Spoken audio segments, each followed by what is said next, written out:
It's like so weird. It makes no sense. And I'm like, you know what? I think I just have to accept that it's not going to make any sense. I look at this movie like a kaiju film in a way. The little kid's like Kenny. He's friends with Gamera. He knows everything about the monster and how to defeat it and all this. And like you said, it's from the viewpoint of the kid. Yet it's a movie that no kid should have any business seeing because there's just too much Wang. It's not a children's movie. It's so much Wang. I was like, who is this movie for? Because it's not a comedy. Not really. Welcome to Season 3 of Talking Pondo. Talking Pondo is a podcast where Cliff and Marty give each other a film to watch and talk about them in detail. Some episodes will include a special guest.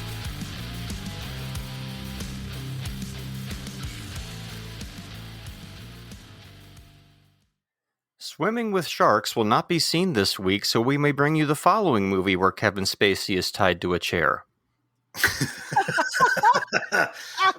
Well done, sir. Well done. Isn't that weird? It's like, here he is again, and here we are tying him up again. Tying him up to a chair, yes. Or tying him to another person. He's getting typecast. Yes. Early on in his career, too. That's hilarious. Well, okay. So, we're back. Talking Pondo. I have a special guest with us this week, but before we get to that, I'm Cliff. That's I'm Marty. It's Christmas. It's Christmas. It's episode 100. Episode 100. Woohoo! I can't believe we did it. Episode 100. It's taken forever to get here. Episode 100. Yeah, and I'm sorry, I'm patting myself on the back. I'm trying not to break my arm. We're doing weird, or I should say weird. Is weird the right word? Unconventional, violent Christmas movies once again.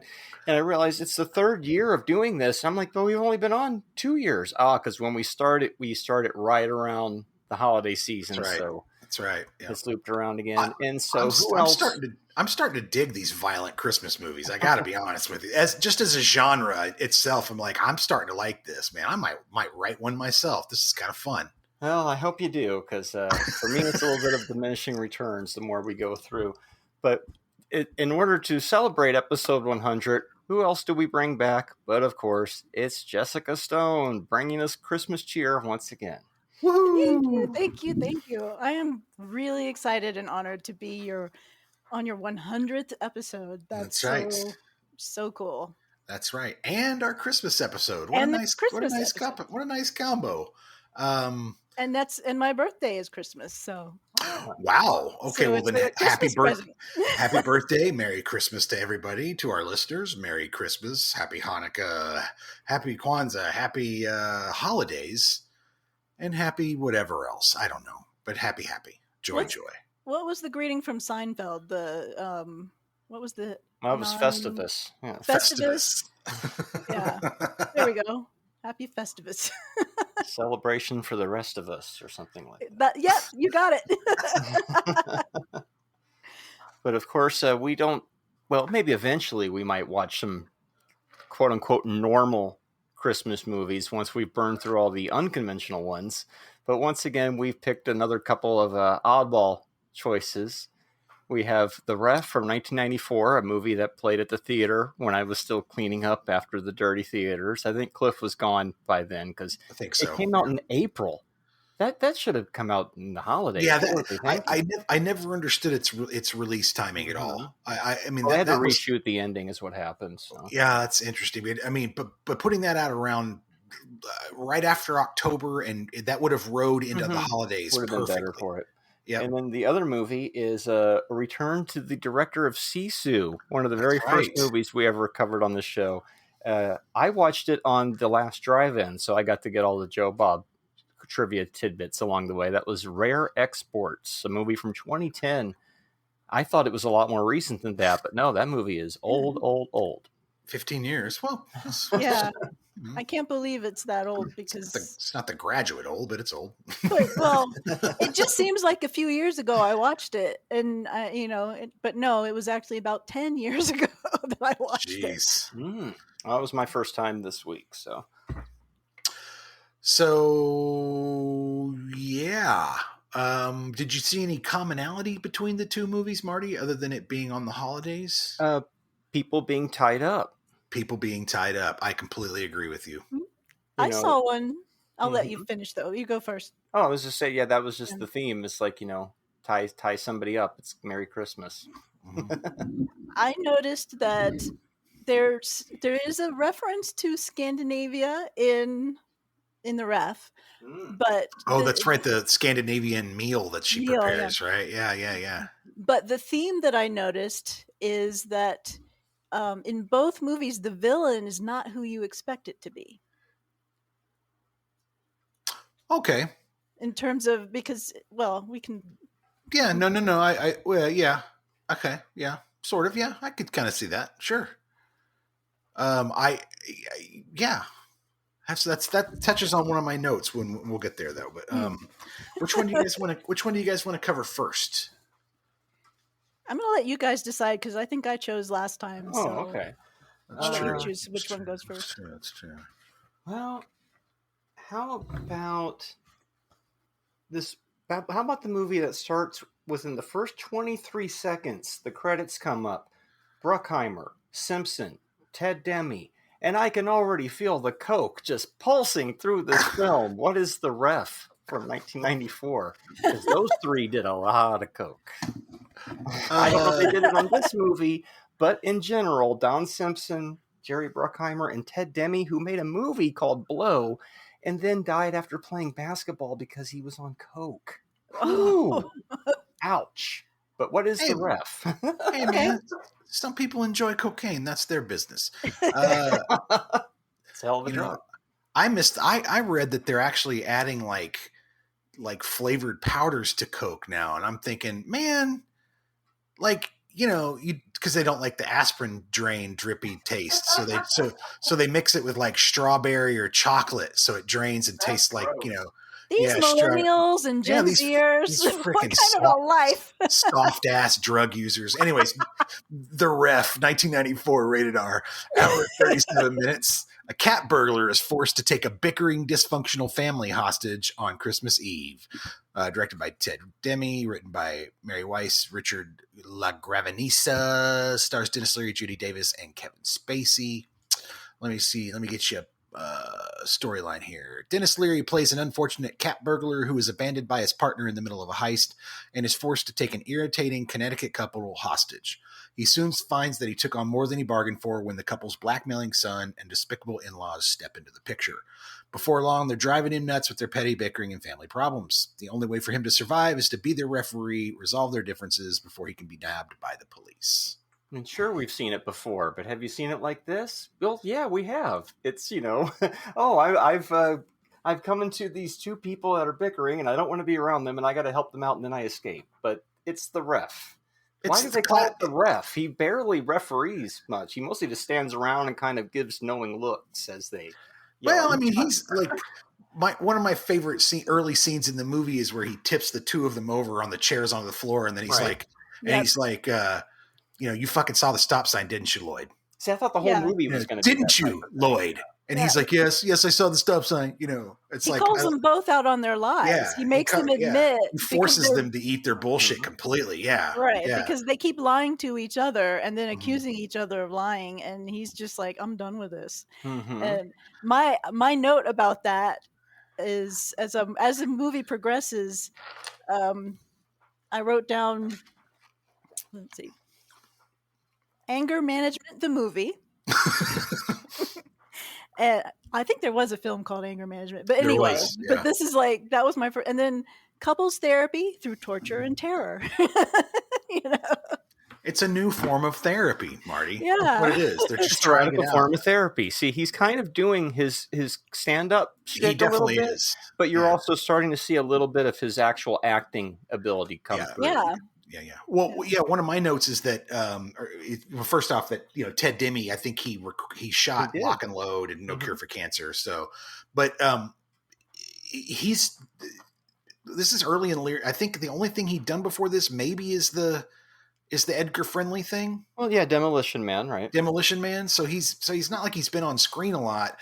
And he's got a fuckload of screen time in this movie. He's the lead, basically, or amongst the lead in the ensembles, and he's holding his own with Kevin Spacey and Judy who's also Davis. very new at and the Judy time. Davis. And Judy Davis is those two are powerhouse actors. And so he, Yes. I felt like he was really bringing it. And yes, he's doing his Dennis Leary shtick, but it's toned down. And it's also, I feel like they smartly wrote the part for him. It's like we talked about with, Mrs. Doubtfire, where they were smart about using Robin's talents, but kind of keeping him compressed, but then going, okay, here's moments where you can kind of let go and sort of do your Robin Williams thing, and I felt like they did that with this pretty well too. I noticed, or I was thinking as I was watching it, this isn't as cynical as I remember Dennis Leary being. And I was thinking, is it because we're far more cynical now than we used to be? Or is it just somehow, like to your point, I think a bit of maybe both. they tamed it down a little bit because No, it wasn't. I think you're right. No, I think you're right. I remember it being a lot harsher, but there is a lot of heart to the movie. There's layers of it, and there's a lot going on with the family dynamics and all that stuff, and some brilliantly funny moments. Oh, yes. My God, some of the rant, like the whole rant where he bangs on the fucking Christmas tree. Yes. And he's like, the corpse has the floor, and then he tells his mother he's going to buy her a cross so she can nail herself to it. And I'm just like, oh my God, it's all so fucking funny and well written. Yes. Yeah, I think it felt more cynical back when it came out because it was one of the first of its kind of these darker holiday movies. I mean, there would be no Bad Santa or like even Violent Night without. That's a good call. In a way. No, that's a good call. I really think you nailed something there. You're absolutely right. And you look back after 30 plus years and you go, oh, this is kind of charming in a way, but at the time it was a little harsher. Yeah. It was dark, but it was still like it was sweet. And there were these moments of he gives advice to the kid in the closet. Yeah. Hey, look, kid, don't start running. You think my life's fucking great? It is. It's fine when you're 15, but when you're 35, it kind of sucks, right? Yeah. Like no family, no home, family, nothing. home. Yeah. It's at least I'm saying, Cliff, it's like Dinner in America, right? It's the interloper who comes into the family, the interloper, has the totally. Problems, and he shows him the what about Bob or any of these type of things. Yeah, absolutely. Yeah, it's totally like it takes that interloper trope, but it does it really well. After is my friend. Eventually, yeah. A little Stockholm syndrome for you, Yeah, it was. I think what got me. Well, I noticed a couple of themes. One thing that kept coming up, and I don't know. I don't remember Dennis Leary's humor, comedy stuff that much. I haven't watched it since back then. It's on. Yeah, but in a way, you kind of did. Well, you kind of did. Well, there was this recurring conversational theme or an even demonstrational theme in the interactions between the town members and everything, where it's like the privileged rich versus the common guys, the working guys who are actually doing stuff or trying to do stuff. And like the scene with the detective when the guy comes in and, and they're like, our home was robbed. We've got to stop all this. And he's like, what am I going to do? Every time you guys come in here, you just want me to, get your dogs or whatever. When there's a real problem, you call the attorney, you call the, call the senator. Yeah. The senator, you call the mayor. You call the whatever. And so it's like, go call them, get out. Yeah. And it's just, the police chief's great. I think I loved him. Yeah. The other great thing about the movie is that these other kind of side characters they don't feel very cardboard. They at least feel like they've got some tooth to them. Yeah.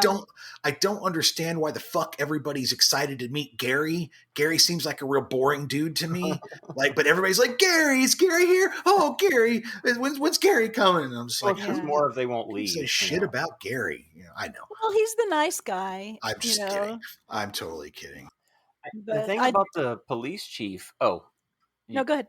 Is I feel like he has a little bit of a loose end. Like the last time you see him, he's basically been fired, and he tells the guy, 3 times, Bob, or whatever the line was. Sex with your wife, Bob. We went 3 times. You didn't. You never went 3 times with her. She said. Right, you never see him again, right? But the original ending, I think, was Dennis Leary gives himself up to the cops, and that didn't test well, so they reshot the ending, which is why it didn't come out at Christmas. But I feel like, and I'm speculating, maybe that chief had a little bit of a wrap up to his story in the original ending, perhaps. Maybe. Yeah, that makes... Well, I mean, if he's being arrested by the chief and all that, there'll be some sort of wrap up there. That makes sense. You want to see him not lose his job over this nonsense, right? Yeah, I thought... It wasn't his fault they recorded over the tape. I ended up watching this twice, and the first time, when I finished, I was just like, the ending felt really rushed and weird. Like, what the hell happened? All of a sudden, everybody's friends, and they help him escape, and why? Yeah, it wraps up with a nice little too nicely with a bow. A little too fast. All of a sudden, it's just like, boom, yeah. See you around. You ain't never going to see me again, kid. But see you around. See you later. So that explains why, because of the, they refilmed the ending. So clearly whatever they originally wrote didn't work. And I wondered about that. But then on the second viewing, I could buy it a little bit more because I paid more attention to the interactions between the characters during the fighting scenes and kind of the psychology. I guess I was thinking more about the psychological interactions and how, Gus, Leary's character, enables these guys to have a voice. They actually start speaking their truth, and through that they become allies. And I just really, you could see that happening, especially when telling their tyrant mother to fuck off. Yeah, and when the mother starts saying stuff to Leary and gets him so pissed off, and Spacey grabs him and holds him back. I want to hit her so hard. I fucking hate her. And he's like, I know, Lloyd. I hate her, Lloyd. It's okay. It's so good. I hate her, Lloyd. I fucking hate her. Oh, it's so... Dude, I started laughing. Sorry, I paused it and I just laughed for like a solid minute at that point because I was just... It's so perfect. Like, it comes at a perfect moment. And then he's like, what the fuck is wrong with you? Like, grandmas are supposed to be sweet. I'm like, what the fuck happened to you? Yeah, no, I wrote that line down. I actually copied that line down where he says, he said, I've known loan sharks that are more forgiving than you. Your husband ain't dead, lady. He's hiding. I just love that. Yeah, he's hiding. Yeah. The opening therapy scene really sets the stage for the film. Like, what you're going into after that point. I mean, she's literally sitting there going, well, the sex wasn't, what's the word? Noteworthy. And he's just looking at her like, I want to fucking kill you right now. Like, it's just, and then they both tell the therapist at the end of the scene to fuck off. It's like, oh, these two are deep in livable hatred. And this is going to be a fascinating film. And then, of course, getting stuck up and taking these two hostages is kind of a brilliant, kind of like, oh shit, what would you do if you had two of the fucking the worst people who couldn't stand each other and you had to like lock them in a room and keep them together, I like when he sprays them with the yes. Hang on a second, he just sprays them. Pitching, trying to shut them up. It's like they're like wild rabid animals, and he's just got to keep going, shutting them down. I kidnapped my parents. Like, I have the gun. I'm the only one who gets to yell. Yep. No gun, no yelling. The cigarettes. Where are they, Carolyn? Yes. Where are the cigarettes? Where are they? It's just the movie's very quotable. It's very funny. Yes. It moves pretty quick. I feel like it might be just a touch long. I feel like maybe they could have carved maybe another 3 or 4 minutes out, but at 1:37, it's still pretty good. It's got a good pace. You don't lose too much in it. It's not trying to bury you in feelings, right? Like, it's not trying to overburden you with the touchy-feely. It's just like, hey, it's sitcom logic. Yeah, here's your turn at the end. Everybody's happy. We're gonna move on. We're gonna fucking tie grandma up and gag her. That kid with his gleeful tape and shit, where he's just running the tape around his parents and their mouths and shit. Are you sure this is gonna hold? And he just keeps going. That's enough. So fucking good. You can tell that Leary was trying hard not to laugh harder than he already was watching that. Yeah. There's one of the things that I wrote down was that how refreshing it was to me to watch a movie where the writers don't blatantly paste exposition into dialogue. They tell the story through the acting. There's acting that's happening, and you don't have someone saying, what's going on. You have no idea whose house is being robbed. You have no idea what's going on. Is it their house that's being robbed? And it's just I like how it unfolds, and you you see what's going on as it happens, and they work through stuff as it happens, and it's not dumbed down. If you miss it, you miss it. Yeah, I like that. I like that too. If you blink, you'll miss J.K. Simmons. No shit. I was about to. Yeah, I I was about to know. beat them. Oh, not to mention, Christine Baranski is just fucking chewing. She's like, "You want me to play a bitch? Here we go," and just fucking amazing. Like that is. I've met that woman. I know people like that, and that is perfect. That perfect sort of self-righteous. That. Oh my god, that is amazing. They are all spoiled children. Mm-hmm. And they can't, and they're all self-centered. Like, to me, the family dynamic, another note I wrote was yucky family dynamics, narcissistic matron with resentful children, and Christmas is performative. Everything they're doing is not about actually caring for each other or buying each other nice gifts. And they all know it's all passive aggressive. Yeah, they're all kissing that old lady's ass, hoping she dies so they can get the inheritance. Right. Which she's probably not going to give them anyway. She'll find some way to screw those kids over, and because she knows they're ungrateful and they don't care. Right. But there's a reason you're charging your kid 18% interest on a fucking loan. 18, and they're still paying it 15 years later. And they're still paying it, and she's going, "Well, we'll have to see what interest rates do this year." It's like, holy shit, dude. Yeah. You know what this family needs? A mute. It's like a John Hughes holiday movie that just took a left turn into like Angerville. You know what I mean? Like it's so close to like an Uncle Buck or a Planes, Trains, and Automobiles to me. It's got that kind of tone and feel to it.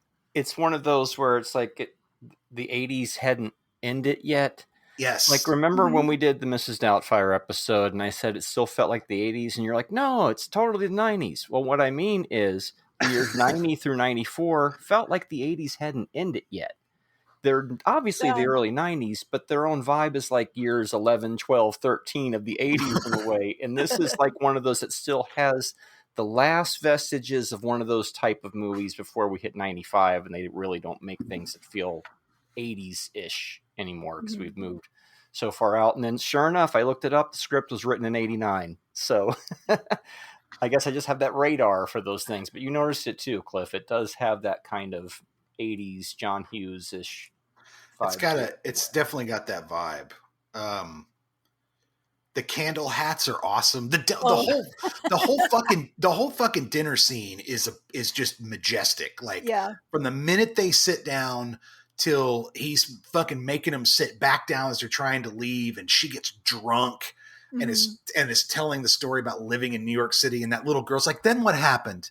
And then what happened? She's totally into the fact that her aunt's just drunk and dishing about everything. Those kids are like, good. It's Christmas TV time, like they're there for the entertainment. They love watching all the fighting and stuff. So good. So good. One of the little like subtler themes that I enjoyed in the film was the mystery of the missing nativity Jesus. I don't know if you noticed. Oh yeah, they're the ones who took it. Yeah. Well, so it's funny because so that the movie starts and there's somebody bitching about the missing nativity. The kids Jesus got it. Is not.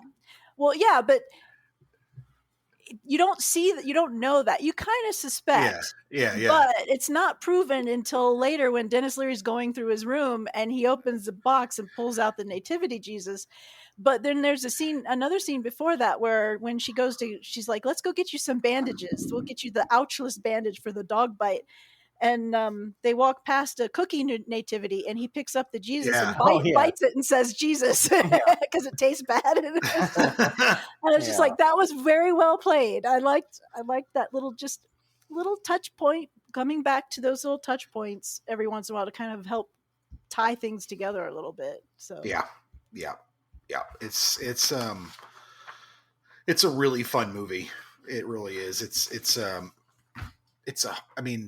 hard movie to hate on because it just does it everything kind of clicks, like I said, right from that opening scene where they're just going at each other and it's funny and it's kind of messed up. And then like right away when they get in the car and Leary's abducted her And he's like, I'm not a hero. And she goes, I can promise you he's not a hero. And that pisses him off. And he's like, hey, he's not a hero. And literally realizes, he's like, what the fuck have I gotten myself into? And it just continues to escalate. It's fantastic. Right. The scene where he's in the bathroom, they start griping again, and he's like, la, la, la, ma, ma, ma. He's got the water going, and he's just and they're getting louder, and he's getting louder until he finally just bursts out and is like, knock it off. So good. But it's funny because you can just see him like reliving his traumatic childhood with the bit. I think maybe every child who's ever gone through listening to parents fighting and stuff, and it's just like you just want to drown out that noise because it's so overstimulating and agitating and triggering even. So it's like his violent aggression towards them could be because they're triggering his childhood trauma. I love the scene where he points the gun at grandma and is like, I'll shoot her. And Christine Baranski goes, go ahead, shoot her. Like, yeah. The fuck do we care? We don't care. Oh, please.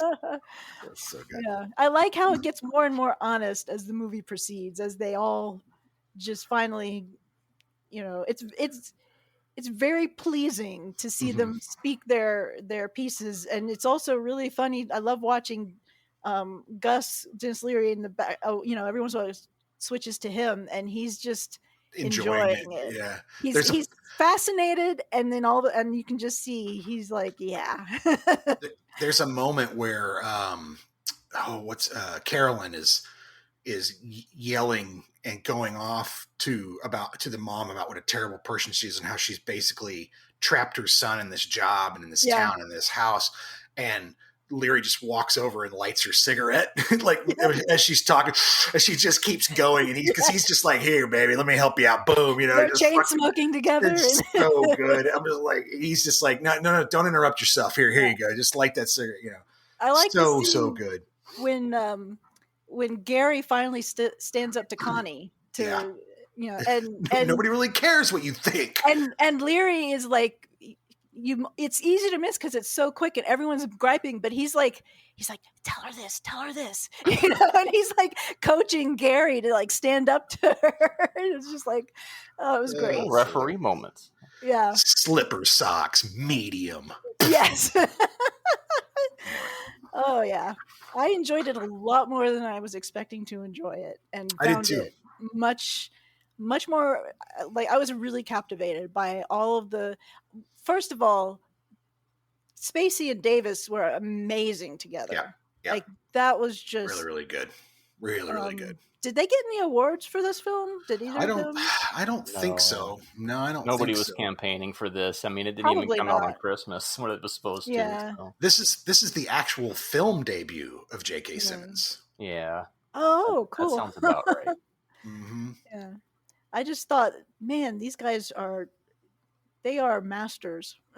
and especially together, the chemistry between them, like the way that they interact, it was really good. It didn't do super well. It had an $11 million budget and it grossed $11 million. So, I'm betting, again, back then when you'd shift through the product through the different windows, right? Yeah. If you made $11 million in the theater, the rest of it's just gravy. Mm-hmm. Right. So your broadcasting rights, your cable rights, your DVD sales, all that stuff, your VHS sales, your rentals, all that stuff's going to, where you're going to make all your money. So that's, at least it was a profitable thing to do. It is interesting because this movie came out on DVD like 20 plus years ago, and that was it. And it makes me wonder, like, if when people die early and their movies kind of disappear too, like if Ted Demme was still around, there'd probably be a special edition Blu-ray of this. But since he isn't around, it just becomes like a catalog title that just gets shuffled. I truly think that this is due for a Blu-ray release. Of course it is. Yeah. I think it's just weird how it's just stopped in its tracks back in like 2004. Yeah. It's got a little cult following. Everybody I've ever talked to who's seen this movie likes it. They're like, I mean, it's a little vulgar, but it's funny. It reminds me of, also, we talked about it being, that classic interloper, but it's also mixed with that classic home for the holidays, arguing with the family, you know, thing that classic movie that's been done a million fucking times. So it's and I kind of like that. Like they shook it up by like, okay, well, how about if we put this interloper with a gun and an attitude in the middle of all that? What's that gonna end up being? They really push to me, I noticed there's just a lot of like insincerity of suburbia. It just feels like everybody is passive aggressive with each other. Nobody likes everyone's like, the movie starts in there, everyone's greeting the police officers and Merry Christmas, and it's all so friendly and warm and welcoming, and then all of a sudden it just deteriorates and you realize how Santa's a drunk and everybody's unhappy. Everyone's unhappy. Stop the bullshit. Nobody can do their jobs the way they want to do it, and then later, Dennis Leary would put out a Christmas special called "Merry Fucking Christmas." So the theme continues. This movie's called "Hostile Hostages" in other countries. Huh. Hostile hostages. Not all. Some places are still called "The Ref." Mm-hmm. My last note on it was, and it's controversial, but it's part of that separating the art from the artist thing. Now, even if Kevin Spacey was the greatest person on the face of the planet, I'd probably still be getting a little tired of the Spacey shtick. He's kind of the same guy in every movie with the same angry kind of... And of course, this is an early version of that before he had really honed it, but it was going, especially in the first part of it, it's just like, oh my God. But he's countered with Judy Davis, who's Australian, completely hiding any trace of an accent. So... Mm-hmm. If I wanted to be critical about the movie at all, I thought he was good. I agree with you that he has lightens up as the movie goes, though. He does. It's kind of the same character that he does in Swimming with Sharks, and a couple other movies. Like he's definitely got that sort of if like. You want that guy you hire? I'll fall into this milieu. I mean, I would say he's a good actor. He definitely has range, but yeah, I know what you mean. But I also think he's, like you said, it's early in his career, and he's really good with this one. Mm-hmm. I haven't seen a lot of his movies, other than Usual Suspects, and he's not the same. He's completely different in that. So, but he's if you see Swimming with Sharks, especially, is very. I haven't seen that. You can see that. Yeah, I've also seen K-Pax, and again, he was a completely different kind of character. So. She did call him an alien in this movie at one point. He's K-Pax. That's right. Let's go back to his planet. That's right. Maybe kind of like L.A. Confidential a bit too. I think that is that the one that the I think he's in that he was in. I think it was and also the TV show that he was in, where he was like the president or something. House of Cards, House so Cards, that's one of those where it's always I have the attitude and I'm gonna get you shit, and it was like it's like that Spacey shtick is what I'm talking about. It's like if you want the Al Pacino to be the Al Pacino, and it's like you're giving me pure Al Pacino. It's like Tropic Thunder. You went full Spacey. You got to pull back a little bit to give the audience something to relate to. And to be fair, we get a full Dennis Leary at the end as he's driving the boat off, and he's like, you know what I'm going to do, Murray? I'm going to fucking, he goes Sam Kinison at one point. Yeah, heat my house with your ashes. Oh, I love every time he starts yelling at Murray. Murray gets the sweetest smile on his face, and he just loves it. It cheers him up. He loves this guy. They're buddies, and he does nothing mean that guy is going to say. It's to him. It's like he's saying he loves him. It's like when he says, the bartender goes, "Is there a Murray here?" "No, pal, there's no Murray." "Is there a fucking waste of life named Murray here?" "Oh yeah, here you go." Yeah, Murray's like, "Oh, it's my guy." Yeah, Gussie. He calls him Gussie. It's like so. Well, what do you give it? What do you think? The first time I watched it, because I felt the ending was so rushed and I didn't understand why, and I missed a lot of the crucial scenes, and I only gave it like a 2.5. But then after watching it again, and really taking a little more time paying attention to some of the details, I realized the dialogue and all the quotable elements and the psychological stuff that was going on, I was like, yeah, this is a solid 3 for me. I loved it. I would watch this again easily.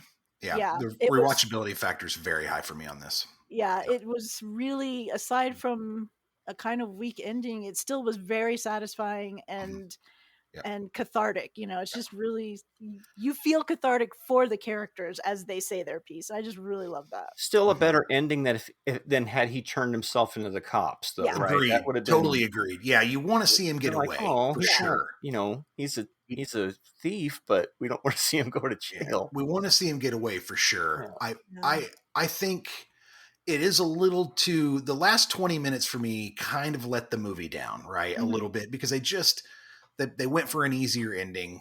I definitely don't want to see him get arrested, but I also want to see him maybe get away and maybe it ended a little differently, right? But for the most part, I really enjoy this movie. I think it's like My Cousin Vinny. It's like you can put it on and a lot of different people can watch it and enjoy it. It's a little vulgar, so it's not for kids. Here, but at the same sit down and time, stop arguing and watch other people argue. It's perfect. exactly. And well, it's like, but it's also the perfect example of like, hey, maybe we shouldn't be like these people and argue at the table and argue during Christmas. Like my family has strict rules about that shit. When we get together, we don't do that. We don't talk about stuff that would cause arguments. We talk about the weather and deer hunting or whatever other crazy shit, but we don't, or cars or football, but we don't talk about the politics and the whatevers, right? So anyway, stretching all over the place, I guess. 3.5 stars is what I'm going to give it. Yeah. I want to give it 4, but that last 20 minutes, if the ending had just been a little bit different and a little less kind of, I guess, simple or easy, right? It was just a little too easy, right? Like, man, I wish you'd come up with something different there. What about you, Marty? The one last note is the, I guess, grandma, I guess you would call her, the mom, Glynis Johns. Glynis Johns. She lived to be 100 years old in 3 months. She just passed last year. Wow. She was one of the last of the original, like, early film. I recognized her face. Yeah. I don't know what she actually. Mary Poppins, Miranda, Magdalene. And Dennis Leary's Mary Poppins and is starred in this movie, so she was grandma and Superstar. But yeah, I was like, damn. So they had to wait a long time, and they never got that inheritance. And the rough part too. Look, compared to a lot of the other Christmas movies we had to watch, I like this one a lot more. It's always weird watching these Christmas movies in October or September, and you're pulling out of the context, But I still like the movie. 2.5. It's fine, It dragged a little, I know the Spacey shtick, but it's funny. I like it more hearing you all talk about it, actually. I like, for me, I don't like a lot of Christmas movies, mainly because they've been shown so much. So it's nice. I think that's why I'm digging this, like, nice Violent Santa. It's a nice change of pace. And these are the ones that's like, and I think that's why a lot of people are like, Die Hard's a Christmas movie because there's Christmas in the movie. And it's like, it's not about Christmas. It's not a Christmas movie, but they want an excuse to watch something that isn't fucking It's a Wonderful Life. But this one really is Christmas. But this one is a Christmas movie. I mean, they're giving each other presents. Yeah, it's about Christmas pretty much, Yeah. One more note about or at least the spirit of it. When Leary pulls the Jesus out of the trunk, I felt like that was the moment, or it was part of the moment when the whole film, when it changes gears and he's happy all of a sudden. The couple has a happy moment, and it's like, it's just a symbol of like finding Christmas or satisfaction, the spirit of Christmas, something like that. It's not for everybody, but it would make more sense to watch this on Christmas for me then. Yeah. Because then I can feel the spirit of Christmas coming through the movie. I like to watch bleak, weird movies on Christmas. Yeah. It is Christmas. This isn't in October. This is Christmas, Marty. What are you talking about? It's Christmas. You can put on the most... Listeners, it's Christmas. Don't let Marty gaslight you. You can put on the most disturbing... It's 3 days before Christmas. You can put on the most disturbing, weirdest movie for Christmas, and Christmas somehow makes it light. I always like putting on really bizarre, non-Christmas movies on Christmas and going, wow, I feel good about humanity, even though I just watched, like, The Shining or something, But anyways, let's get back into that Christmas mood with, well, I'm mostly Finnish, so let's just celebrate another Finnish Christmas movie, right? We did 60 years ago. That was not a Christmas movie, but it was a Finnish movie set in the snow What that are you, had a the same Finn? director and same actor as this. Yes. We're not doing Frankenhooker, Cliff. We're doing Rare Exports from 2010. Now, I watched the Joe Bob version, which, strangely enough, he had Darcy wearing the candles on her head during the host segments. And I'm like, that's funny. this The has nothing to candles do with from the ref. the ref? But he's just going off on Scandinavian Interesting. holiday folklore and all that fun stuff. But anyways, what is this movie that doesn't have any women in it called Rare Exports from 2010? It's got a lot of naked men in it, though. It does. Fucking I haven't sausage seen that fest. since Porky's 2, I'm telling you. Fucking elf cock everywhere. We'll get there. We'll get there. We'll get there. Old man elf cock. Yes, no shit. We'll get there. We'll get there. Jessica, what were you thinking? I'm Rare sorry. Exports 2010, rated R, hour and 24 minutes. In the depths of the Corvantunturi Mountains, 486 meters deep, lies the closest ever guarded secret of Christmas. The time has come to dig it up. This Christmas, everyone will believe in Santa Claus. Directed by Jalmari Helander, written by Jalmari Helander and Juso Helander. Stars Jorma Tomila from Sisu and his son Omni Tomila, who's also been in Sisu, and I think also Big Game is another big movie that this director did, which also stars Samuel L. Jackson. You're making a movie in Finland, you're probably doing it with some of these people. Probably doing it with one. Yeah. So storyline. On Christmas Eve in Finland, Santa Claus is unearthed in an archaeological dig. Soon after, children start disappearing, leading a boy and his father to capture Santa, and with the help of fellow hunters, they look to sell him back to the corporation that sponsored the dig. And then there's Santa's elves, who are determined to free their leader. I guess that's kind of what happens. Yeah, it doesn't happen that succinctly or quickly, but that is what happens. You know? Or even that obviously. They definitely like, it's a mystery to a certain extent for a lot of the film. It's kind of a slow burn as you're just kind of watching things unfold and watching this kid. But my first note is that poor kid's fucking haircut. Why did they do that to that kid? That is the worst fucking haircut I've ever seen on a kid. You put this kid in a movie with that haircut.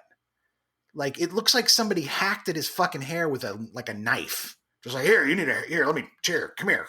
You know. Well, his dad's a butcher, so He took an axe to his hair. Fuck. I wanted him to put some pants on. Yeah. Well, I'm like, they're running around in the ice and snow, and he's got his little underwear on, his little sweater. And I'm like, what is it with these Finnish people?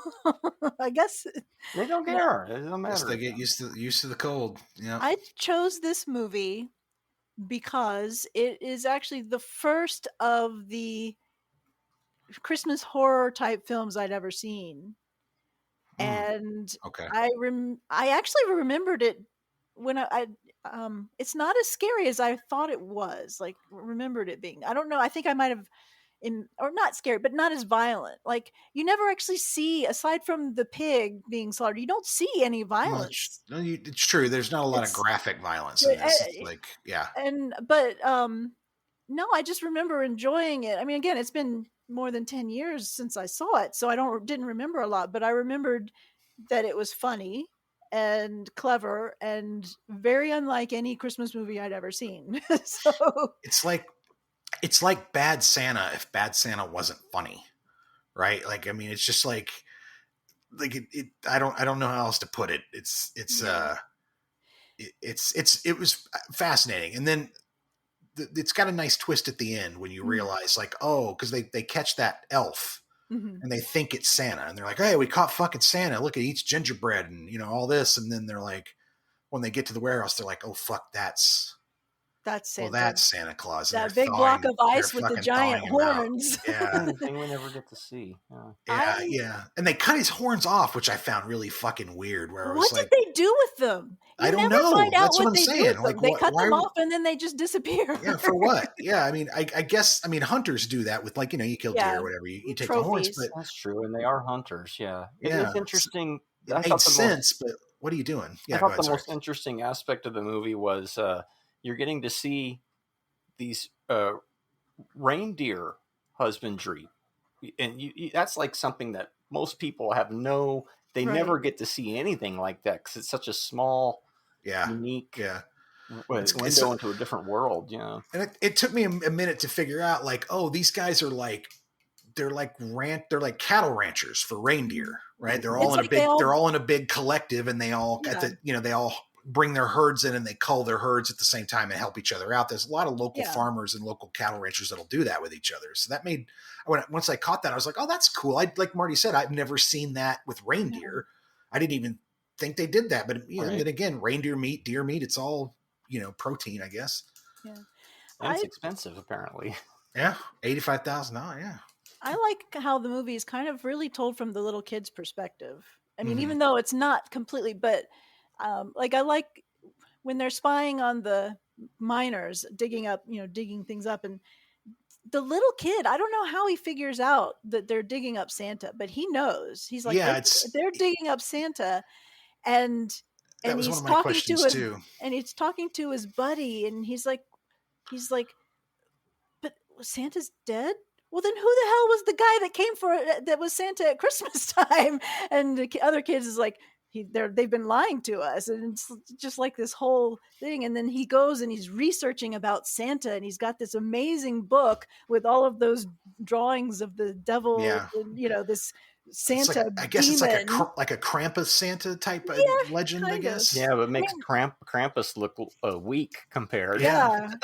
This giant horned hairy beast that's sitting on a pile of skulls. And I like where he's coloring in the hat, and the hat follows the shape of these horns in the drawing. He's like, he's got a crayon, and he's like, and then he realizes this is Santa. He's like, he's the, I don't know. There was little things like that, but I also kind of like, I noticed there's a lot of transitions in the scenes where like they're not really worried about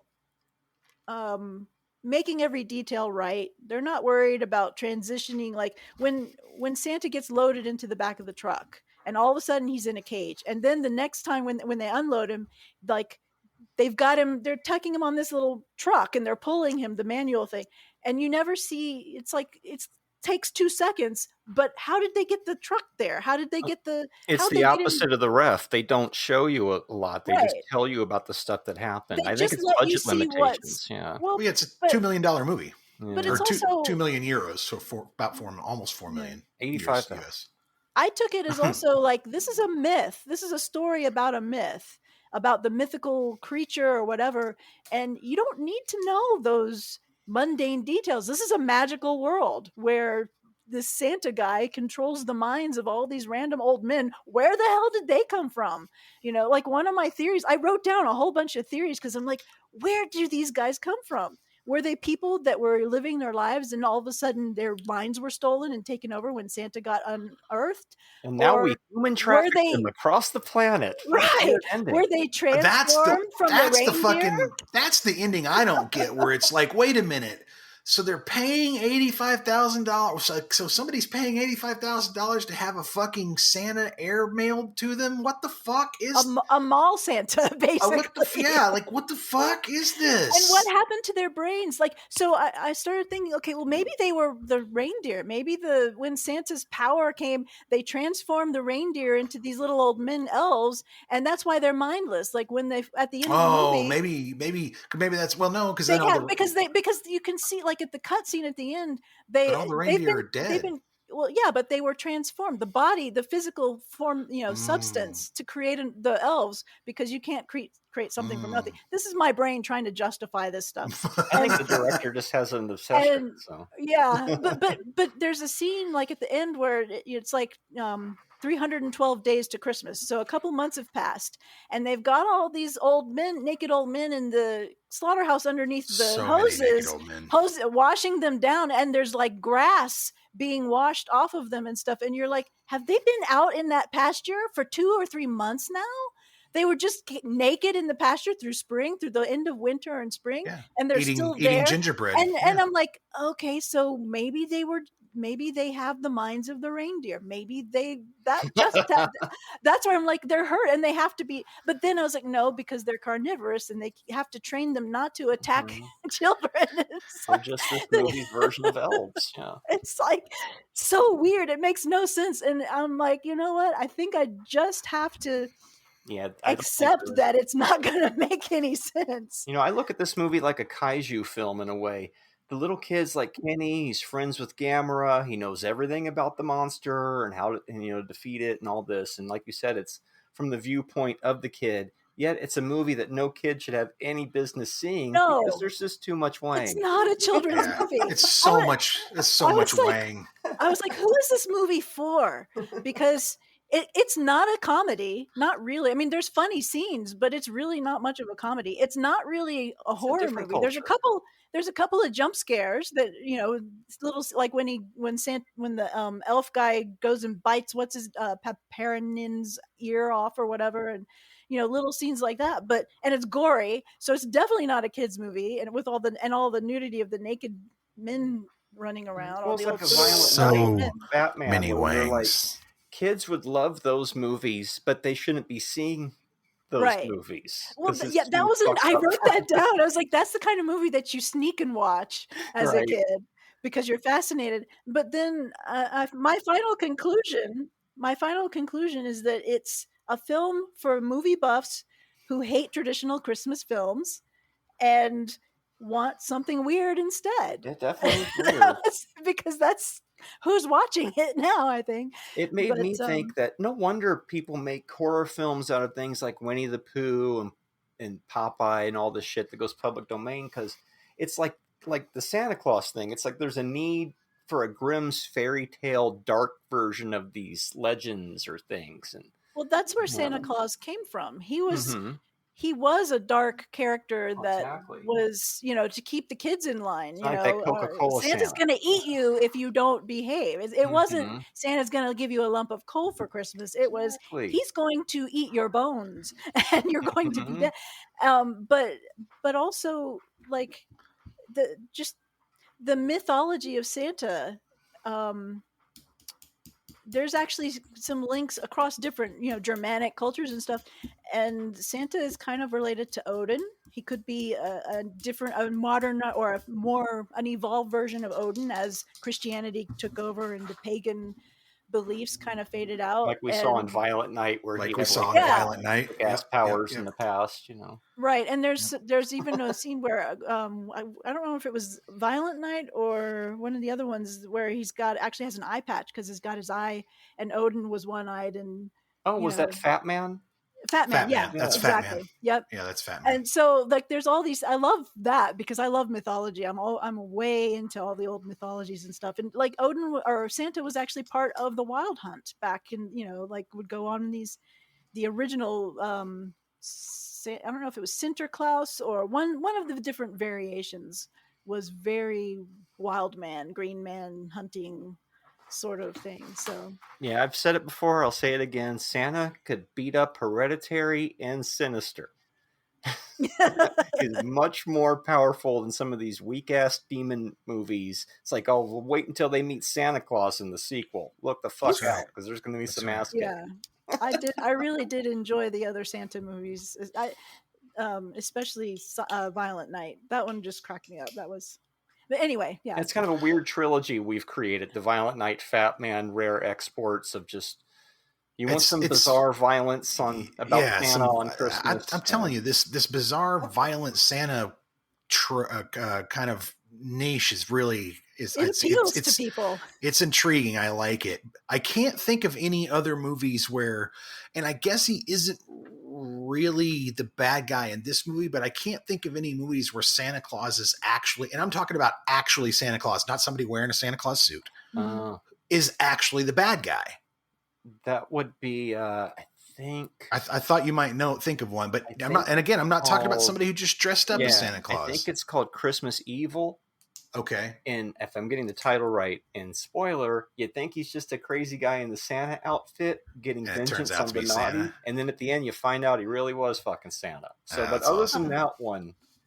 Yeah. Yeah, because this guy was. I mean, I kept thinking of him as he's just frozen in Santa. ice. So yeah, He's he's a not really demon. doing anything. Yeah, he's a Like bad he's guy, like- but frozen and nice. he's also not doing anything. It's just his Right. elf henchman running Yeah, around it was doing. like it was a you little bit know. of a disappointment. I'm like, I want to see Santa. Well, I he's liked control- I liked that bait and switch though. Like when they Yeah. capture Yeah. him and they're like, I got Santa, and then you're like, oh shit, that's not fucking I mean, Santa. good moments, but it Yeah, did that feel was a like, great you know, moment when he I really like he's that like, moment.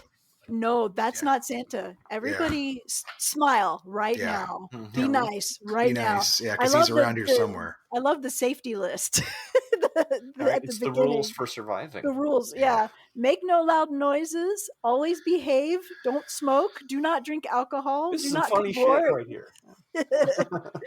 It's. I found it convenient, of course, that one of them can fly a helicopter.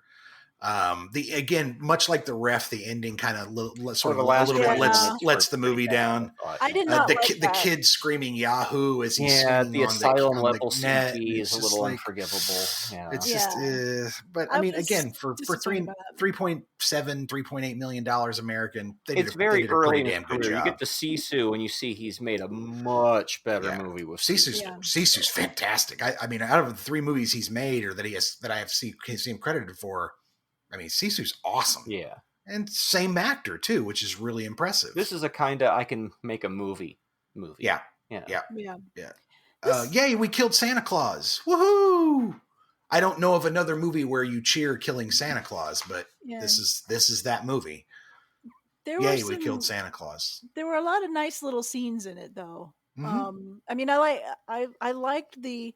I don't know if you remember or noticed the Advent calendar, and when he staples the 24, the last day, he staples it closed, and then he walks at the end of the movie. He walks up to that warehouse, and he's like the last door, and it's got the exact same 24. pattern in the 24. Yeah. I like that little bit of foreshadowing sort of stuff. He's real good. I mean, Jim Murray's he's a good visual filmmaker. He tells a story with the camera. He wrote this too, so he writes a pretty decent film. It's not like, it's miles above a lot of the indie stuff that I've seen. It's definitely, I think especially for like a Finnish film, it's pretty cool. I like it more than like Scrooged. I'll tell you that. As far as other Christmas movies we've reviewed. Yeah, I could go with that. I mean, I like Scrooge too, but yeah, this is they're probably, I think, about the same level. I like the ref more than both of them for sure. Yeah. But I still, I don't know. This movie, the biggest turnoff for me is just that it's a lot of dick. It's so much elf dick. It's everywhere. Remember that the first time it's flopping I saw around, running at me in camera. Like even the kid, like at one point it's just like, holy shit. And he's like, they should have had him say, that's a lot of dick, because it would have been hilarious. But it's just a lot of old man wang. It's a lot of it. I don't remember that from the first time I saw it. I wonder if I saw a version where they edited that out or something. Maybe. I mean, but what got me was like, there's a scene where I'm pretty sure it's just digital, and they were still like, got to put the wangs in. Like, we can't make it fuzzy. Come on, put them wangs in. Yeah, I was glad it was kind of. They were always at night, okay. So yeah, at least it was in shadow. Right, unless they're getting showered off. Till they're getting showered off, right? Make and the then it's kid Wang close City. his eyes for everything except the end. Except the end, yeah. And then it's everybody Wang Chung tonight. Yeah. It's funny because usually, they are trying to ape an American film, and usually Americans are like, you can have all the violence you want, but no sex. Don't you show no wangs. This movie would have been unrated back in the day for all of that. It probably still is. Well, it's and again, the sensibilities and different. I mean, cultural sensibilities about that stuff are different. Different cultural differences, yeah. These people are jumping in saunas together. So, as a visual person or ex-graphic designer, or whatever, I really love the Santa logo on the box. Yeah. I want a T-shirt with that logo. I don't want the text. I don't need rare exports. I just want the hexagon with the Santa man and the one color in the beard. Graphically, I just love that. That's good. And I love the little kid's armor with the. He's got like duct tape on his ass. He's got cardboard. Cardboard and duct tape on his ass. Because Santa spanks the kids. I mean, you get switched. I did think it was funny where he was just like, he just comes up to his dad with a stick and he's like, here, and he just drops his pants like, you better beat my ass, 15 strokes should do. Yeah, 15 strokes should do it. And he's like, and his dad is like, why? He's like, oh, I've been naughty because he opened the gate that let the bad Santas or whatever, the elves. Yeah, well, they cut the wire that let him in. Yeah, let him out. And then the elves got in to eat the caribou, or maybe they found the caribou and then bust out of them like fucking Han Solo out of a tauntaun. Exactly. Bam. Because I was like, that's a lot of, I don't know. It was weird. I just don't know the mythology of that, but there's actually two prequel sort of things that were film shorts that this was based on that I think they used. And the first one is very short and it's okay. The second one is fantastic. And it's called something about the safety rules. If you Google it, it's on YouTube. Oh, the official rare export safety instructions. Yes. That one is fantastic. It's better. I think it's actually better than this movie. I wish that they had. There's some great little scenes in that. That's what happens sometimes. The short is. I mean, it's very different. Spread to a whole film. Yeah, it's a lot different, but at the same time, it's still this concept of hunting Santas and. They did a sequel to Sisu. Oof. Oh yeah, I saw that. Yeah. It's going to be out like in. Well, it will be out when this is out. Interesting. Sorry. You were saying, my apologies. I totally sidetracked you. That's rude. Yeah, I know. I had the kind of similar reaction when I saw that because I was looking up. I wanted to look up the actor, the guy that plays the dad, and then I was like, because I felt like I recognized him, but I wasn't sure why. And then I saw that he was also in Sisu, and I was like, oh, okay. Mm-hmm. I got it. Yeah, that led me to when I saw him and the kid together, I was like, I know that kid was in Big Game, which I saw and thought, well, that was not a terrible movie to have a kid and for it to be an action film and to star, be made in it by a foreign country, but still have an American actor in it and all that stuff. It was really well done, I thought. But and then of course you get Jorma's in that one, and then of course they're both in Rare Exports and in Sisu, so it was interesting. So I just wonder what they're going to do in the sequel because I felt like the original Sisu was fine. It ended the way it needed. It doesn't need to go anywhere. Yeah, I don't think it needed to do anything else either. Yeah, same. We'll see. I mean, it's just some movies just should be standalone. Just let it be. Just leave it alone. Yep. So. Well, what do you give it? Unless do you have any more notes? Sorry. Let me.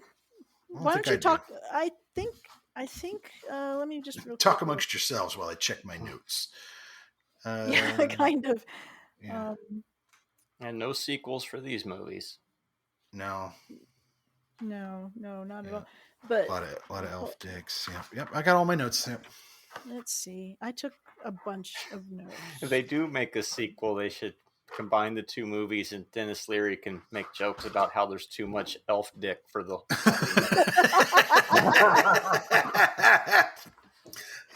Oh my God! Why do we have to have so much elf dick here? Old man, would you put some pants on these old men? Where are the cigarettes?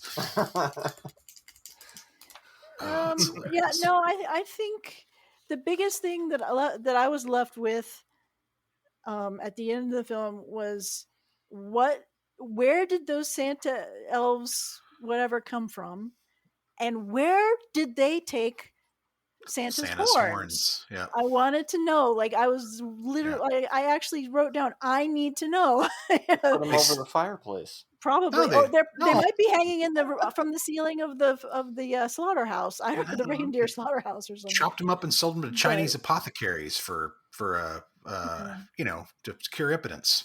And I was a little critical of powdered suddenly when they were loading all the kids into the net. I'm like, where did that net come from in the warehouse? And how did they open the roof of the warehouse all of a sudden to get the helicopter? And I was like, okay, this does not bear too much scrutiny. Just you can't wrap it up. The minute you start picking at this one, it starts falling apart. It falls apart. It is fun It's enjoyable. I love certain scenes like the footprints next to the kid's window and how he stays up all night and keeps falling asleep. And there's some charming bits. There's some funny bits, like when after they hang the one Santa thing, that the elf that they think is the Santa in the slaughterhouse, and they're all just sitting there staring at him and eating the gingerbread cookies. Like, I like those moments. I gave it a 3. I just couldn't forgive some of the weird, all of a sudden action movie part where the kid's swinging from the helicopter and calling the shots, and all of a sudden, doing stuff that he would have no idea how to do. That I was He just suddenly became very capable. Yeah. Where he had been kind of just a whiny kid up to that point. He was suddenly very, stepped into action. They could have done a better job of making it a little more believable by being a little more subtle with it. Like, I could see him stepping in and having some ideas and stuff, but not to the point where he's like bossing them running around. the show. He's Kenny. He knows all about the giant monsters. He's going to tell the Navy, Army, and Air Force what to do to capture camera. How did this kid get into this meeting? Well, he's Kenny. He has the power. Yeah, it's where it lost me too, was that last 20 minutes where it almost felt like it was a different movie. And then like, well, they're just trying to wrap things up. And the movie I thought was very interesting in the beginning. And then its pacing was just kind of slow and weird. And then by the time it started to show me stuff, it bait and switched so much to where I was like, well, where's Santa? And now you're human trafficking? I liked it more than Scrooge. They're elves, Marty. They're not human trafficking. He's elf trafficking. 1.5. And there's nothing illegal about that. There are no laws against elf tracking. Well, elf trafficking. I'm sorry. 1.5. I thought it was all right, but I didn't really care for it that much. The last 20 minutes is what gave it the nosedive, because I was kind of riding on a 2.5. And then the next thing you know, the kid's an action star hanging on the thing, like you were saying, and the bad CG, I knew they did what they could, but it just kind of fell apart for me. I still kind of liked it in a way, though. Yeah, I enjoyed it up to that point enough that I would still give it a 3, because I think I would still recommend it. It's kind of weird. Yeah, I'd still watch it. Maybe not. I might wait another couple years, but I'd probably still watch it with the right crowd. I don't want to watch It's a Wonderful Life or Home Alone again. Put on this movie. I'll watch this movie again. Yeah, let's shock some people. I don't need to see a Christmas Story again. With old man cock. And that's just it. Yeah. Hey, put the old. I'd rather watch the old man cock than George. Go screaming down the street after realizing that he likes his life. And you get that in the ref anyway. I would like to see a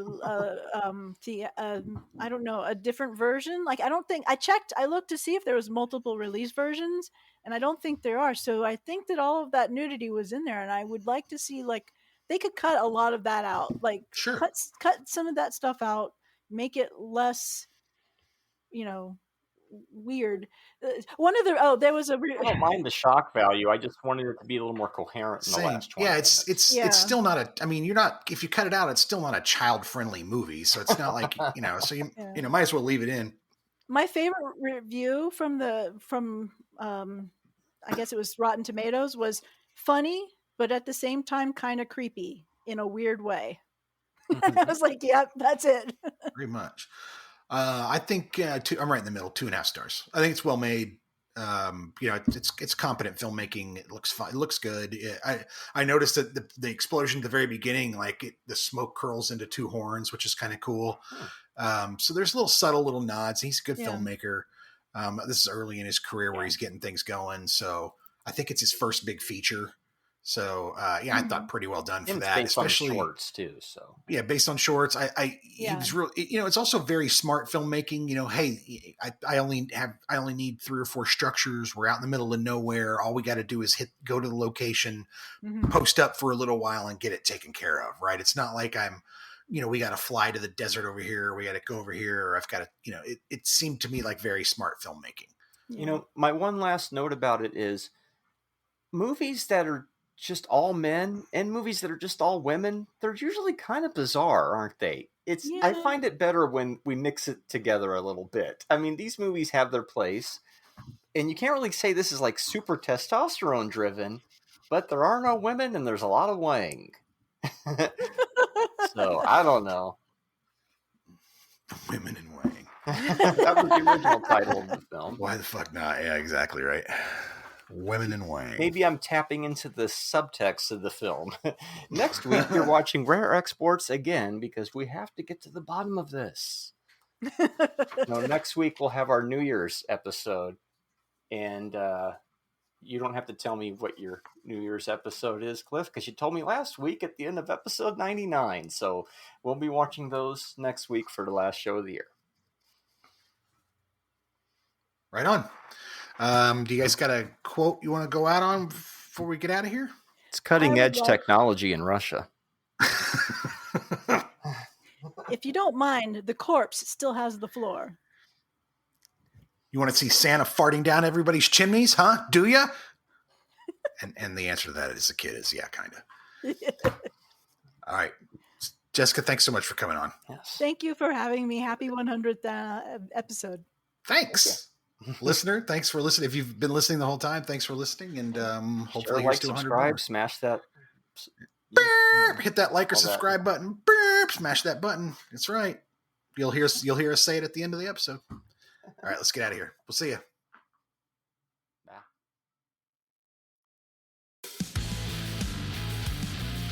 Don't miss an episode. Make sure you subscribe to the podcast, like us on YouTube, or give us a 5-star rating on the podcast app of your choice.